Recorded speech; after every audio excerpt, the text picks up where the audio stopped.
بعد انفصالها عن والده. المفروض طبعا ان هي منفصله عن والده من مده كبيره، او سابت البيت ومشت، معرفش، يعني في كلام كتير بيتقال، الله اعلى واعلم. المهم فاجئ في يوم من الايام ان امه داخله البيت ومعاها 2 رجاله، وبتقول له ان ده جوزي وده صاحبي. طبعا طفل صغير شاف حاجه زي دي. المهم طبعا عيل صغير مش فاهم حاجه، بدأوا ان هم كل يوم يشربوا الايس مع بعض. فطبعا الولد مش عاجبه الوضع، فمسك ان هو طبعا يعني صاحب جوز امه دوت، وقعد يتكلم معاه: انا ما بحبكش، انت بتيجي عندنا ليه او بتقعد عندنا ليه، امشي.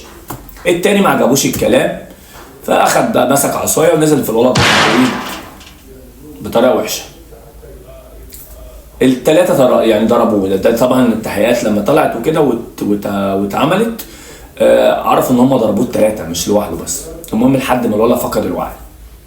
المفروض ان هو جوز امه دوت وصاحبه بيشتغلوا في جامع